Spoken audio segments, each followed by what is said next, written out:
महंगाई के इस दौर में जब एक मिडिल क्लास औरत को पता चले कि घर की ज़रूरियात ज़िंदगी का हर सामान सिर्फ और सिर्फ 30 रुपए में, ओनली 30 रुपीज़ में मिल जाएगा, चाहे वो ऐसे ज्वेलरी, पिन्ने, पोनियाँ, स्पेशली किचन के सामान से हम औरतों को इतना ज़्यादा प्यार होता है, तो वो सब आपको 30 रुपीज़ में। और इस तरीके की जितनी भी हेयर एसेसरीज और ये सारा सामान जो भी आप देख रहे हैं, ओनली 30 रुपीज़। जी हाँ, मुफ्त जैसा लगेगा आपको। और इतनी अच्छी आप शॉपिंग कर लेंगी बहुत कम से कम बजट में। मैंने तो ये सारी चीज़ें बिल्कुल मुफ्ते में जैसे खरीद ली हैं और इससे मुझे पैसे बच भी गए थे। वो इसलिए कि मैंने अपने किचन का जितना भी पुराना सामान है उसको कैसे सेल आउट किया और कैसे बेच के उसमें से पैसे कमा कर और मैंने अपने किचन का नया सामान खरीद लिया है। अपनी शॉपिंग भी आपको दिखाऊंगी क्या क्या मैंने न्यू चीज़ें खरीदी हैं वो। इससे पहले मैं 100, 120 और $1 शॉप का आपको बहुत ज़्यादा विजिट करवा चुकी हूँ। तो जब इन सारी चीज़ों से मुझे फ़ायदा मिलता है ना, तो मैं अपनी बहनों के साथ भी ज़रूर से शेयर करती हूँ। और जी विंटर स्पेशल, सर्दियों की सौगात, सरसों का साग ते मक्खन मकई। तो मकई की रोटी बनानी ज़रा थोड़ी सी मुश्किल होती है, तो आज मैं बहुत ही इजी सा तरीका आपके साथ शेयर करूंगी कि कैसे आपने ना बहुत ही इजी वे में घर में ही आराम से झटपट से बना लेनी है मकई की रोटी और इन्जॉय कर लेनी है साग के साथ। मतलब कि आज का व्लॉग हर बार की तरह बहुत बहुत ज़्यादा इन्फॉर्मेटिव है। आपका ये व्लॉग स्किप करना बिल्कुल नहीं बनता है, तो व्लॉग पूरा देखिएगा बिना स्किप करे। बहुत ज़्यादा आप इंजॉय करोगे, बहुत आपको मज़ा आएगा ये सारी चीज़ों को देख के समझ के। सो अस्सलाम वालेकुम, क्या हाल चाल है, कैसी है मेरी सब शहजादी बहनें, मेरे भाई, सब खैरियत से है ना? अल्लाह का शुक्र है, आपकी आप ही भी बिल्कुल ठीक ठाक, अल्हम्दुलिल्लाह। अच्छा, यहाँ पर आप ये देख रहे हैं, ये पुराना सामान है मेरे किचन का। सिर्फ दो ही चीज़ें अभी निकली हैं। एक तो ये तवा काफ़ी ख़राब हो गया है, टेढ़ा हो गया, और मुझे बहुत ज़्यादा कमेंट्स आते थे इसके लिए कि आप तवा चेंज कर लें, तवा ख़राब हो गया है। हालांकि इसको ना एक दफ़ा मैंने सीधा करवा लिया था तवे को, लेकिन फिर ये जो है ना ऐसे अपनी हालत में आ जाता था। और एक ये कढ़ाई जो कि थोड़ी सी ना ऐसे हुई पड़ी है, ये साफ़ भी नहीं होती थी और काफ़ी टाइम से मैंने इसको यूज़ भी नहीं किया था और काफ़ी पुरानी भी है ये ना कढ़ाई। तो मैंने सोचा कि चलो ये दोनों चीज़ें एक तरह से बेकार पड़ी हुई हैं, तो बेकार चीज़ों को जो सेल आउट करते हैं और इन्हीं से पैसे कमा करना, मैं अपने किचन की क्या क्या चीज़ें लेकर आऊँगी ना, आप यकीन नहीं करेंगे। मैं खुद बड़ी हैरान हो गई थी और ये आइडिया मुझे मेरी अम्मी ने दिया। अम्मी कहती हैं फरा जो चीज़ें बेकार पड़ी हैं, जैसे कि ये सिल्वर स्टील की, ये तवा भी मेरा सिल्वर स्टील का है, मेरा एक जो पूरा कुकवेयर सेट था तो उसके साथ था ये तवा ना, तब से ये काफ़ी भारी तवा है और अच्छा था। इस पर रोटी पराठा बहुत अच्छे से पकता है, लेकिन सिर्फ टेढ़ा होने की वजह से ना इसको मैं सेल आउट कर रही हूँ। और साथ में ये कढ़ाई साफ़ ही नहीं होती थी और इस्तेमाल भी नहीं होती थी इतनी। तो सिल्वर स्टील की इस टाइम प्राइस चल रही थी 600 रुपये किलो। मतलब बेचने में ये 600 रुपये किलो के हिसाब से जाना था। तो यहाँ पर मैं ये लाई चीज़ें, भाई ने पहले सारा चेक वेक किया कि हाँ ये सिल्वर स्टील ही है ना। तो वो करने के बाद मुझे कहते हैं आप ही तवा तो आपका काफ़ी वज़नी है। मैंने कहा काफ़ी अच्छा और वज़नी तवा है, लेकिन सिर्फ ये टेढ़ा हो गया है ना। वैसे तो इस पर रोटी पराठा बड़े अच्छे से बन जाता है, लेकिन टेढ़ा होने की वजह से इसको मैं सेल कर रही हूँ। तो खैर उन्होंने वज़न वगैरह जब किया तो ये 2 किलो से थोड़ी सी कम हो रही थी दोनों चीज़ें। तो ये 1000 रुपये ना मेरे बन रहे थे। अच्छा, तो वो कह रहे थे कि ना आप यहीं से ना सामान जो भी आपने लेना है, क्योंकि इनके पास हर तरह की कुकर, कढ़ाई और तवे वगैरह सारे थे। लेकिन मुझे अम्मी ने कहा था कि जिनको तुम सेल करोगी ना वहाँ से चीज़ नहीं ख़रीदनी है, क्योंकि वो महंगी देंगे तुम्हें और तुमसे और पैसे बल्कि ले लेंगे, क्योंकि उनका ना वो एक ट्रिक होता है। और वो यही कह रहे थे भाई हम पैसे नहीं देते हैं, आप चीज़ ही ले लें कोई। लेकिन ना मैंने उनसे थोड़ी सी बात करके ना कहा कि नहीं मुझे पैसे ही दे दें आप, क्योंकि मेरे पास ये चीज़ें हैं। मैंने उन्हें ऐसा बोल दिया था। और क्योंकि मैंने कहा था कि मैं तवा कहीं और से ले लूँगी, ये मुझे तवा बता रहे थे 1300 रुपये का, 1300 का तवा बता रहे थे, जो कि काफ़ी महंगा था, क्योंकि मैं इससे पहले पता कर चुकी थी। तो इसलिए ना मैंने यहाँ से पैसे ले लिए भाई से ये चीज़ें सेल करके, और दूसरी दुकान से आके मैंने ये जो है ना दूसरी ख़रीदारी की। जैसे कि उन्हीं पैसों से पहले मैंने तवा ख़रीदा है और इस दफ़ा मैंने ये लोहे का तवा लिया है। कितने में ख़रीदा है ये भी आपको बताऊँगी आगे चल के, और बचे हुए पैसों से और क्या क्या मैंने ख़रीदारी की है वो देखते हुए चलो आप। आज तो मुझे ऐसा लग रहा था लिटरली कि जैसे मेरी लॉटरी नहीं निकल आई है, ऐसी वाली फीलिंग आ रही थी मुझे अल्हम्दुलिल्लाह से। अच्छा, उसके बाद ना ये हमारे बाज़ार में ही दुकान खुली है जहाँ पर चीज़ों का रेट है सिर्फ 30 रुपीज़। जी हाँ, ये मैं पहले ही आपको सारा कुछ दिखा रही हूँ कि सेल सेल सेल मेला, ये 30 रुपये में हर चीज़ आपको मिलेगी, सिर्फ 30 रुपये में। पहले दिखाने का मकसद ये, क्योंकि फिर बहुत से मुझे कमेंट आते हैं आप ये सच में है क्या, ये सच में है? तो क्यों नहीं है, ये इतनी बड़ी उन्होंने फ्लैक्स लगाई हुई है। 30 रुपीज़ में यहाँ पर आप जितना भी ये सामान देख रहे हैं ना, ये क्लचर आपको बाहर से 30 रुपीज़ का कभी भी नहीं मिलेगा। तो ये पिन्ने, पोनियाँ, बच्चियों की इतनी एसेसरीज़ माशाल्लाह, ये हर चीज़ मतलब कि सिंगल पीस आपको 30 रुपीज़ में मिल जाएगा, जो कि मेरे हिसाब से बहुत बहुत ज़्यादा रिजनेबल प्राइस है।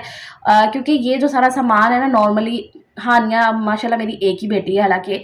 तो मैं जब सामान ऐसे जब ईद शबरात होती है ना, जैसे कि कोई इवेंट वगैरह का ड्रेस के साथ के मैचिंग की चीज़ें लेने जाओ, तो आराम से जो है ना नॉर्मली सी चीज़ें लेना, कोई 4-5 चीज़ें ले लो तो ₹1000 बिल तो ऐवें ही बन जाता है।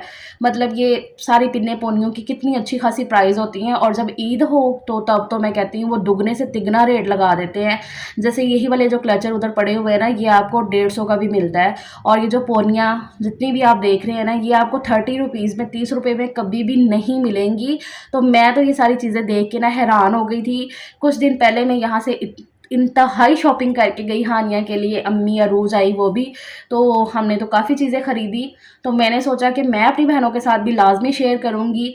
तो ये सारा सामान आप जो भी यहाँ पर देख रहे हैं ना, ओनली 30 रुपीज़ में, ये जो यहाँ पर पोनियाँ आपको नज़र आ रही हैं ना, हानिया की मैं लेकर गई थी ये जब छोटी ईद पे ना, तो 2 से 3 चीज़ें मैंने ली तो ₹500 तब बिल बन गया। आपको पता है ईद पे वो और ज़्यादा महंगी कर देते हैं चीज़ें। तो मैंने तो इन अल्लाह का शुक्र है रज के हानिया की यहाँ से ना हर तरह की, हर कलर की पोनियाँ, पिन्ने ख़रीद ली, क्योंकि काफ़ी ज़्यादा रीज़नेबल में थी। मतलब कि ₹500 में ना ये बोल लो कि हानिया की ईद तक की शॉपिंग जिसे बोलते हैं ना, वो हो गई है। और मैं कभी-कभी सोचती हूँ कि मेरी हानिया माशाल्लाह से एक है, तो अगर मैं इसकी चीज़ें लेने जाऊँ ना, क्योंकि बच्चियों को ऐसी चीज़ें अच्छी भी लगती हैं कि चलो भी मैचिंग की, उनके ड्रेस की मैचिंग की पोनियाँ भी हो, पिन भी हो, और वो सारी जो एक्सेसरीज़ है ना उनकी मैचिंग की हो। और ये बटरफ्लाई वाली पिन आप देख लो कि इतनी ट्रेंडिंग में आई हुई थी ना पिछले दिनों। तो मतलब ये ना ईद पे मैं लेकर आई थी हानिया की, तो ये 150 की एक पिन मुझे मिली थी हानिया की। एक पिन ये 150 की मिली थी, और यहाँ पर सिर्फ़ 30 रुपीज़ में, 30 रुपये में ये मिल रही थी, और क्वालिटी भी वही थी, सेम क्वालिटी थी। ये पिन्ने पोनियों की सारी चीज़ें वही हैं जो हम जो है ना बाकी की दुकान वगैरह पे अगर बोल लो ना, तो 100 150 या 200 की रेंज में भी ना जाके ये पिन्ने वगैरह मिल रही होती हैं। और यहाँ से सिर्फ आपको 30 रुपये में मिल जाएंगी। मतलब कि आप 500 में ना अच्छा खासा अपना बजट सेट करके ना तो बहुत ही अच्छी सी शॉपिंग कर लेंगी। चाहे माशाल्लाह से आपकी 3 बच्चियाँ हैं, 2 बच्चियाँ हैं, और बच्चियों की ये जो सारा सामान है ना बड़ा ही ज़्यादा ज़रूरी भी लगता है, उनको शौक़ भी होता है, और हम माँओं को भी बड़ा शौक़ होता है कि हम बच्चियों को ना अलग-अलग तरह से पहनाएँ, उनकी पोनियाँ करें, तो इस तरीके से। तो मैंने तो अल्लाह का शुक्र है कि हानिया की ना ये बोल लो कि ना ईद तक की शॉपिंग जो है ना वो कर ली है इस तरीके से कि हर तरह की पिन्ने, और ये देखिए चूड़ियाँ, और ये अब यहाँ से आपको किचन का सारा सामान नज़र आएगा। ये जितनी भी चीज़ें आप देख रहे हैं, ये नाइफ़ हो गई, चम्मच हो गई, ये सब आपको 30 रुपीज़ में मिल जाएँगे। और किचन का सामान तो ऐसा होता है ना कि हम औरतों का ना हर जगह पे जाके ना दिल ललचा रहा होता है कि हाँ भाई ये चीज़ भी ले लेते हैं, ये भी ज़रूरत की है, ये भी ज़रूरत की है, और सच में ज़रूरत की चीज़ें होती हैं। और कभी-कभी हम वो ज़रूरत की चीज़ें भी ऐसे मिस कर देते हैं कि चलो अभी बजट नहीं है तो रहने दो। लेकिन जब इतनी ज़्यादा सस्ती चीज़ आप ले लो ना, तो आपका बजट ऑटोमेटिकली बन जाता है। तो यहाँ पर ये जो ना जैसे कि नमकदानी और काली मिर्च का ऐसे रख देते हैं ना पाउडर वगैरह बना के, तो ये यहाँ से ये भी मैं लेकर गई हूँ। और इस तरीके से ये छलनी हो गई, हैंगर हो गए, हैंगर की कितनी ज़रूरत पड़ती है, और सबसे ज़्यादा ज़रूरत होती है इन डब्बों की घर में। बचा हुआ सालन हो गया, किचन का बहुत सारा सामान ऐसे डाल के तो फ्रिज में रखना होता है, और अगर किसी को कोई चीज़ भेजनी है तब भी ऐसे डब्बों में डाल के भेजनी होती है। और ये डब्बे ना वापस आने का नाम नहीं लेते हैं, मांगते हुए अलग सी शर्म आ रही होती है हम औरतों को। तो बड़े ही रिजनेबल प्राइस में। और ये टोकरियाँ देख लो आप, इसके अंदर ना मैंने हानिया की ना पोनियाँ जैसे जितनी भी पिन्ने वगैरह ना वो ऑर्गेनाइज़ करके रखी हुई, यहीं से मैं लेकर गई हूँ। और यहीं से जितना भी सामान लेकर गई ना, इन्हीं सारी ना टोकरी के अंदर मैंने ना डाल के ऑर्गेनाइज़ करके रख दिया। जो चीज़ें अभी मैंने कहा यूज़ कर लो, बाकी मैंने कहा कि चलो आगे जैसे कि ना ईद आ रही है तब भी इस्तेमाल हो जाएंगी, तो इस तरीके से। और ये देख रही है ना छोटी छोटी सी वो चुटकियाँ हैं, उन पर कुछ हैंग कर सकते हो। हाँ, क्वालिटी आपको हो सकता है थोड़ी सी लो मिले, लेकिन भी 30 रुपये भी तो देख रहे हैं ना आप, कितने कम प्राइस है। और इसमें अगर आपकी ज़रूरियात ज़िंदगी पूरी हो जाए ना, तो इससे बड़ी कोई बात नहीं हो सकती है। तो यहाँ पर ये देखिए छोटे छोटे से बर्तन हैं, बच्चों के खेलने के लिए खिलौने हैं, इस तरीके से सारे लगे हुए हैं। मतलब कि ना बहुत ही आराम से और बहुत ही सस्ते में आप बहुत अच्छी शॉपिंग कर सकते हो यहाँ से आके। तो बहुत बहुत अच्छी मुझे तो ये शॉप लगी है ना कि मैं बता नहीं सकती हूँ। और मैंने प्रॉपर फिर यहाँ से ना जो सारी चीज़ें दिखाई हैं आपको, ताकि ना मैं आपको अच्छे से विज़िट करवा सकूँ। मेरी बहनें ये ना बोलो कि आपने हमें ये नहीं दिखाया, वो नहीं दिखाया, क्योंकि इससे पहले मैंने 100 रुपीज़ की, 120 वाली शॉप की और $1 शॉप का आपको विज़िट करवाया हुआ है काफ़ी दफ़ा। और फिर मैंने कहा जब मैं इन सारी चीज़ों से फ़ायदा ले रही हूँ तो मैं अपनी बहनों के साथ भी शेयर करूँगी। जैसे ये देखो छोटी सी प्लेट है, बच्चों के लिए ना काफ़ी सही रहती है, मैं ज़यान के लिए भी लेकर गई रही हूँ इसमें, जैसे कि बच्चों को कुछ ना कोई चीज़ डाल दी तो अच्छा भी लगता है उन्हें खाने में और सही रहती है ना। और ये देखें छाबियाँ, ये भी आपको 30 रुपये में एक छाबी मिल जाएगी। तो हर चीज़ मैंने आपको दिखा दी है, जितनी भी इस शॉप में पड़ी हुई थी ना हर चीज़ मैंने आपको दिखाई है। और सारी चीज़ें आपको जो ना ज़रूरत की लग रही हैं, किचन का सामान, घर का सामान, कुछ भी यहाँ पर ना कोई गैर ज़रूरी चीज़ नहीं है कि जो आपके घर में इस्तेमाल ना हो रही होगी। और ये बच्चों के छोटे छोटे से टॉयज़ हैं जैसे कि वो खेल लें। और काफ़ी ज़्यादा यहाँ पर रश है क्योंकि भाई हर चीज़ ही ज़रूरत की है और इतना ज़्यादा बजट में रह के चीज़ें हम ख़रीद लेंगे तो इससे बड़ी क्या ही बात होगी। तो अल्हम्दुलिल्लाह से ऐसे लोगों के लिए ना तो मैं कहती हूँ अल्लाह ताला इनका भला करे और ज़्यादा, जिन्होंने ऐसी जो है ना हमारे लिए चीज़ें निकाली हैं कि हम अच्छी खासी शॉपिंग कर लेते हैं। आपको याद होगा काफ़ी टाइम से ना अब वो मेरा ऑयल का जो जग है ना वो मैं चेंज करने का सोच रही थी, लेकिन ना कभी कभी इंसान का ना बजट इतना ज़रा थोड़ा सा आउट सा हो जाता है ना कि वो कहता है कि चलो अभी रुक जाओ। लेकिन मैंने अब वो कुछ चीज़ें सेल आउट की थी तो वो पैसे थे मेरे पास, मैंने कहा कि चलो सलीम जो चीज़ें ज़रूरत की है ना तो वो ले आते हैं जाके। तो फिर मैं ये जो है ना 120 वाली शॉप यहाँ पर भी आ गई। जो चीज़ें मुझे वहाँ से नहीं मिल सकी थी मैंने यहाँ से आके ले ली। और देखा जाए तो ये 120 भी बहुत रिजनेबल है भाई।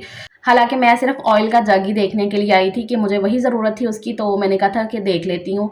हालांकि लास्ट टाइम मैं जब आई थी ना तब मैंने नहीं देखा था, लेकिन फिर भी मेरा होता है कि चलो गुजर रहे हैं ना देख लेते हैं, कोई चीज़ अगर ज़रूरत की हो ना तो वो मिल जाए इस तरीके से ना। तो ये मेरी आदत होती है। तो लेकिन जब मैं आई मैंने देखा तो यहाँ पर ऑयल का जग देख के मैंने कहा ये सही है भाई, ख़रीद लेती हूँ मैं ये वाला। इससे पहले भी ना मैंने ऐसा यूज़ किया हुआ है, अगर आप मुझे काफ़ी टाइम से फॉलो करते हो ना तो वो मैंने यूज़ किया हुआ है। ज़यान अपना ही मुझे कुछ ना कुछ निकाल के दे रहा था, मम्मा ये ले लो, मम्मा वो ले लो। तो मैं कह रही थी नहीं बेटा ये जो चीज़ें मैं मुझे चाहिए वो मैं देख रही हूँ। तो ऑयल का जग मुझे वहाँ से मिल गया, मेरे लिए बड़ी खुशी की बात थी 120 में ऑयल का जग। इससे पहले भी मैंने यूज़ किया हुआ है। हाँ उसकी क्वालिटी बहुत ज़्यादा अच्छी थी जो मैंने यूज़ किया है। वो मैंने लिया था आई थिंक कोई 250 या 300 का, मुझे एग्जैक्ट याद नहीं है लेकिन इतने में मैंने लिया हुआ था। तो उसके बाद जो मैं अभी रिसेंटली लेकर आई थी ना वो भी मैं आगे चल के दिखाती हूँ कि उसके साथ क्या हुआ। इसलिए मुझे जो है ना ऑयल का जग चेंज करना था। और कप चाहिए थे घर के लिए, सर्दियाँ आ गई हैं, अभी चाय वगैरह मेहमान आएंगे, ख़ुद भी पीनी होगी तो फिर मैंने कप भी ले लिए। अब मैं आपको अपनी सारी शॉपिंग दिखाती हूँ कि 1000 रुपये में मैंने क्या क्या चीज़ें जो है ना वो ले ली। और मुझे इतनी ज़्यादा खुशी हो रही थी ना कि मैं आपको बयान ही नहीं कर सकती हूँ। तो यहाँ पर सबसे पहले तो ये तवा, जिसकी ज़ाहिर सी बात है बहुत ज़्यादा ज़रूरत होनी थी क्योंकि वो वाला तवा तो सेल कर रही थी मैं।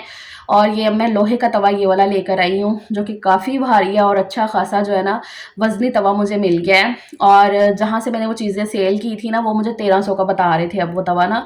तो मुझे पता था, अम्मी ने मुझे कहा था कि वहाँ से तुमने कोई भी चीज़ नहीं ख़रीदनी है, वो कहेंगे कि नहीं भी हमसे सामान ही लो, हम पैसे नहीं देते हैं, लेकिन तुमने कहना नहीं मुझे पैसे ही दे दो। तो मैंने वही चीज़ की और वो मुझे 1300 का तवा बता रहे थे। और ये मैं तवा लेकर आई हूँ सिर्फ और सिर्फ 650 का, 650 का ये तवा मैं लेकर आई हूँ। तो आप सोचो ज़रा। और सेम यही वाला तवा था जो वो दिखा रहे थे ना जिनसे मैंने चीज़ें सेल की थी जिनको, तो उनका वही होना था कि भाई ये बल्कि पल्ले से मुझे पैसे दे दे, इनको ना मुझे देने पड़े। तो मुझे अम्मी ने जो चीज़ समझाई थी ना वो मुझे फिर बाद में समझ में आई कि हाँ वो कितना सही कह रही थी। तो हालांकि जिनसे मैंने तवा लिया ना उन्होंने भी मुझे 1000 रुपये का बताया था, लेकिन वही बहस वगैरह करके मैंने उनसे 650 का तवा लिया।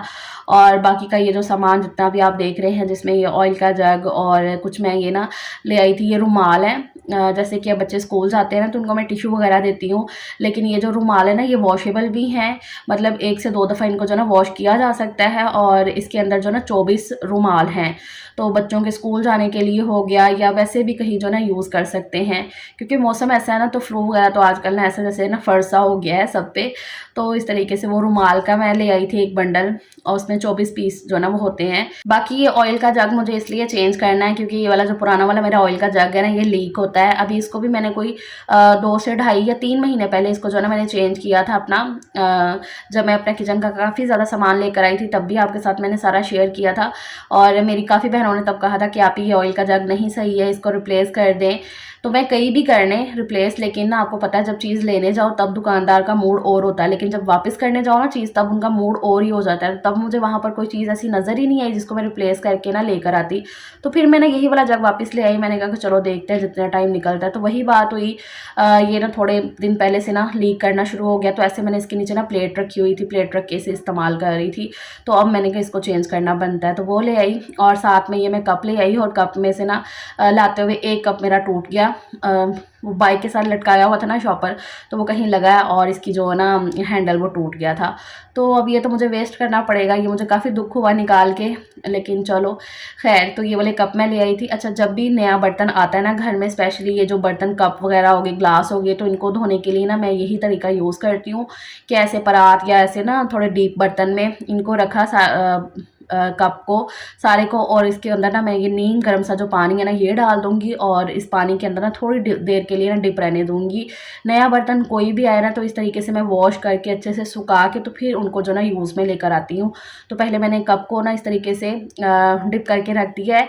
अब इनको मैं वॉश कर लूँगी साबुन के साथ अच्छे से, और फिर जो है ऐसे मैंने ये ऑयल की बोतल के साथ भी किया था, ऑयल के जग के साथ भी, और अच्छे से अब ये जब सूख गया ना तब इसके अंदर अब मैं ये ऑयल को रिफ़िल करके तो रखूँगी। अब वो जो पुराने वाला जग है ना मेरा, उससे ज़रा जान छूट गई और मैं दोबारा से इसी पे आ गई हूँ। हालाँकि मतलब ये अच्छा सस्ता भी है और अच्छा भी है, और सबसे ज़्यादा खुशी की बात मेरे लिए ये थी कि घर का जो बेकार सामान है ना उसको सेल आउट करके जो ज़रूरत का सामान है ना मैं वो ले आई, और मेरा 1 रुपया पल्ले से नहीं लगा था, बल्कि मुझे कोई 50-60 रुपये बचे ही थे 1000 रुपये में से। अल्लाह का शुक्र मैंने इतना ज़्यादा अदा किया अल्हम्दुलिल्लाह से कि चलो ज़रूरत की जितनी चीज़ें हैं ना वो आ गई हैं। तो वो सब करने के बाद फिर जो है ना अम्मी की तरफ से आ गया था मुझे ये साग। अम्मी ने साग बनाया था, वही विंटर स्पेशल, सर्दियों की सौगात है साग, और मुझे तो इतना ज़्यादा पसंद है साग कि मैं क्या ही बताऊँ।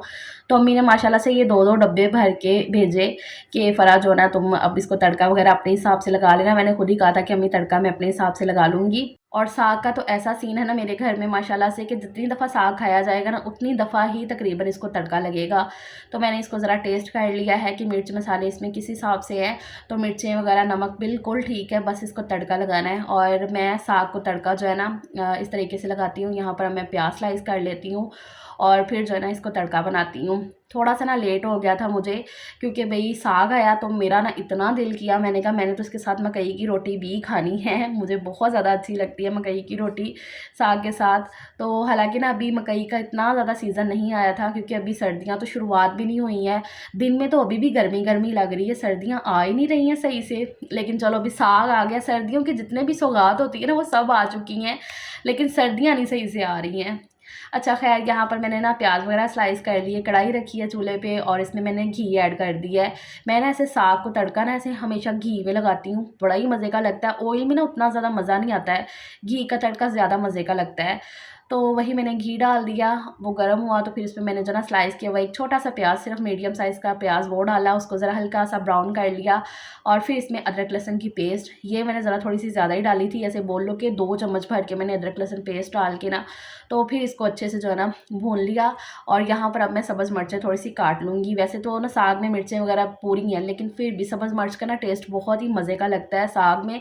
लाल मिर्च में मैं डाल देती होती हूँ, लेकिन आज तो जो ना मिर्चें बिल्कुल पूरी थी, तो सिर्फ मैंने सब्ज़ मिर्चें ही ऐड की हैं।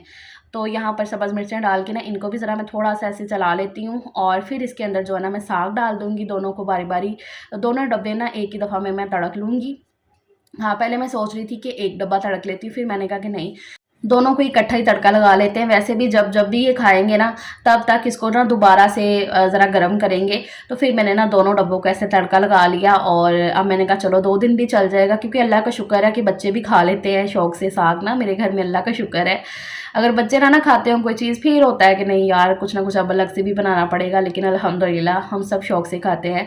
अच्छा, यहाँ पर मैंने साग डाला और बिल्कुल हल्की आँच करके ना अब मैं ना उसे ज़रा अच्छे से पकने दूँगी साग को। इस टाइम पे ना उसको गड़कना बोलते हैं, कि जितना साग अच्छे से गड़केगा ना तड़का लगाने के बाद, उतना और ज़्यादा मज़े का बनेगा। अब मैं यहाँ पर मकई का आटा छान लेती हूँ। बड़ा ही ढूँढ-ढाँड के हम ये आटा लेकर आए हैं चक्की से जाके, मिल ही नहीं रहा था अभी ना पास-पास की शॉप से, तो फिर ये चक्की से जाके सलीम लेकर आए हैं आटा मकई का। तो इसको मैं छान रही थी यहाँ पर।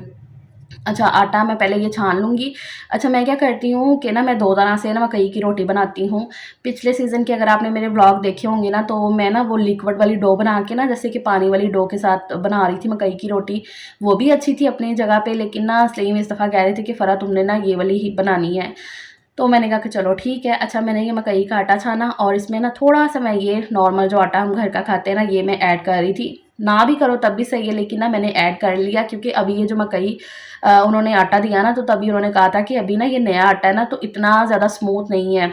तो क्योंकि अभी मकई ना उतनी वो नहीं थी, तो फिर उस हिसाब से ना मैंने कहा कि चलो इसमें ना ये वाला आटा डालना बनता है, तो इसलिए ना मैंने थोड़ा सा आटा नॉर्मली घर का जो था ना वो डाल लिया। अब इसके अंदर जो है ना मैं थोड़ा थोड़ा पानी डाल के ना इसको गूंद लूँगी। अच्छा, ये आटा गूंदने का भी ना एक ट्रिक है। नॉर्मली जो हम आटा गूंदते हैं ना उससे ज़रा ये थोड़ा सा डिफरेंट तरीके से गूंदता है। और इसके अंदर मैंने नमक भी डालना था, लेकिन वो मैं डालना भूल ही गई। नमक डालने से ना आटे के अंदर भी ज़रा स्वाद सा आ जाता है। मैं जब नॉर्मली भी आटा गूंदती हूँ ना उसके अंदर भी नमक ऐड करती हूँ, लेकिन इसके अंदर ना नमक ऐड करना मैं भूल गई। मैंने बताया ना कि थोड़ा सा ना लेट हो गया, तो मैं तो फटाफट से लगी हुई थी, भूख लगी हुई थी सबको। और फिर जब साग नज़र आ रहा था तो सबकी भूख ना और बढ़ रही थी। अच्छा, इसको गूंदने का ये है ना कि आपने सबसे पहले तो पानी डाल के ना इसको इकट्ठा कर लिया, जैसे कि आटे की फॉर्म में ले आए। तो अब ना ये हथेली की मदद से ना थोड़ा थोड़ा आटा ऐसे लेते जाना है और उसको साथ साथ मसलते जाना है कि जितना भी मकई का जो मोटा दाना है ना वो इस तरीके से फिर नरम हो जाता है। तो ऐसे थोड़ा थोड़ा आटा लिया, उसको मसलते गए, साइड पे करते गए, फिर वहाँ से थोड़ा सा आटा लिया, फिर उसको मसलते गए और साइड पे करते गए। इसको ये नहीं कि गूंद के रखना होता है, इस तरीके से साथ साथ ऐसे मसलते जाओ, पेड़ा बनाते जाओ और उसकी रोटी बनती जाती है। तो इस तरीके से ये वाला जो आटा है ना वो गूंदता है। और ये ट्रिक जो है ना मैंने सलीम की नानों से सीखा हुआ है। अल्लाह ताला उन्हें जन्नत नसीब करें। तो मुझे नहीं आती थी पहले मकई की रोटी बनानी, और मुझे बहुत ज़्यादा पसंद भी थी। तो फिर उन्होंने जब ये सारी चीज़ें मुझे तरीके बताया तो मैंने कहा ठीक हो गया। अच्छा, यहाँ पर ना साग अच्छे से जब मतलब कि गड़क गया ना तो इसके अंदर मैंने धनिया डाल दिया है, सब्ज़ धनिया। बहुत मज़े का फ्लेवर लगता है धनिए का ना ऐसे। हालांकि धनिया मेरे पास ज़रा कम था, और होता तो मैं और ज़्यादा भर के डालती, क्योंकि साग के अंदर ना धनिए का फ्लेवर बहुत मज़े का लगता है। और ये कोई कलर के लिए नहीं होता है, बाकी हांडी के अंदर तो हम धनिया ना ज़रा कलर के लिए भी डालते हैं, एक तो फ्लेवर भी आता है और कलर के लिए भी बड़ा अच्छा लगता है ना कि कलरफुल सा। लेकिन साग के अंदर उसका फ्लेवर ही मज़े का लगता है। खैर, जब साग अच्छे से रिझ गया, पक गया, तो फिर मैंने उतार के उसे दूसरे चूल्हे पे रख दिया है। मतलब वो पक चुका है। अब वहाँ पर मैंने तवा चढ़ा दिया है। अब बना लेते हैं मकई की रोटी। अच्छा, यहाँ पर ना मैंने ये बेकिंग पेपर बिछा लिया था नीचे चकले के ऊपर, और जो मैंने आटा हाथ से ऐसे मसला हुआ था ना हथेली से, उसी में से ना पेड़ा ले लिया, एक ज़रा थोड़ा बड़े साइज़ का पेड़ा लेकर ना। तो इस तरीके से मैंने ना बेकिंग पेपर के ऊपर ज़रा पानी से ऐसे लगा लिया था, ताकि ना इसके ऊपर चिपके ना, ये आटा रोटी ना चिपके ना जब मैं उतारूँ तो वो करके फिर मैंने ऐसे हाथों की मदद से ना ये सारा इसको ऐसे बेल लिया। इस पे ना बेलन की तो ज़रूरत ही नहीं है, हाथों से ना ये रोटी को ना आपने ऐसे अच्छे से बेल लेना है, ज़रा बड़ा कर लेना है अपने हिसाब से। और फिर इस तरीके से ना तवे के ऊपर डाल देना है। तवे पे ना मैंने हल्का सा ऑयल लगा लिया था, घी लगा लिया था, मतलब कि ना चिपके ना रोटी। और ऐसे ना वो बेकिंग पेपर आपने देखा ना, ऐसे मैंने उल्टा दिया और ऊपर से बेकिंग पेपर को मैंने हटा दिया। ये काम ना शॉपर के साथ भी किया जा सकता है। मैंने जो ना स्टार्टिंग में नानों से मैंने सीखा हुआ है, सलीम की नानों से, अल्लाह ताला उन्हें जन्नत नसीब करे। तो उन्होंने मुझे बताया था, क्योंकि मुझे ना बहुत ज़्यादा पसंद है मकई की रोटी, लेकिन बनानी नहीं आती थी ना। तो ऐसे फिर जब नानों ने आना तो या अम्मी की तरफ जाना ना तो फिर बनानी। तो फिर जब नानों ने बताया ना कि नानों कहती ये बड़ा ही आसान सा तरीका है, तो मैंने कहा कि चलो ठीक है भी, और तब से मैं यही फॉलो कर रही हूँ, अल्लाह का शुक्र है। पिछले सीज़न तो वो जो पानी वाली डो ना, थोड़ी सी पतली सी डो बना के ना, तो उस तरीके से भी मैं बनाती रही हूँ, लेकिन सलीम को ये वाली ज़्यादा पसंद आई है ना, तो फिर इसलिए मैं यही वाली बना रही हूँ। तो इसी तरीके से जो है ना मैं करती जाऊँगी, और बेकिंग पेपर को ना आराम से ऊपर से हटा दूँगी, तो आराम से रोटी जो है ना वो बन जाएगी। अच्छा, ये बेकिंग पेपर का ना मुझे हानिया ने बताया है यहाँ पर खड़ी खड़ी, क्योंकि मैं तो ना शॉपर ही यूज़ करती थी इससे पहले। मतलब कि शॉपर को ना जैसे नॉर्मली जो घर के शॉपर होते हैं ना, उनको ऐसे काट लिया ज़रा थोड़ा सा, और उसके हिसाब से ना रोटी को मैं बना लेती हूँ। ऊपर से शॉपर हटा दिया तो वो शॉपर थोड़ा जल भी जाता था। हालांकि ये बेकिंग पेपर को भी मुझे 2 दफ़ा चेंज करना पड़ा था, लेकिन फिर भी आराम से रोटियां ना इससे पक गई। ये भी मुझे हानिया ने आइडिया दिया, कहती मम्मा आपके पास बेकिंग पेपर है ना, तो आप उसको ट्राई करो। तो फिर मैंने जब ट्राई किया तो माशाल्लाह से बहुत अच्छी रोटियां बन गई हैं। सलीम ने इनके ऊपर अच्छा खासा घी लगवा दिया। हालांकि ना मुझे घी ना इतना लगा नहीं पसंद है, लेकिन वो कह रहे थे नहीं फ़रा सुक्की सुक्की नहीं अच्छी लगेगी। तो अल्हम्दुलिल्लाह माशाल्लाह माशाल्लाह से जी मैंने मकई की रोटी बना ली, साथ में साग है। और रात का टाइम था ना, इसलिए लस्सी वगैरह नहीं बनाई। नाश्ता होता तो फिर तो लाजमी लस्सी बनती ना।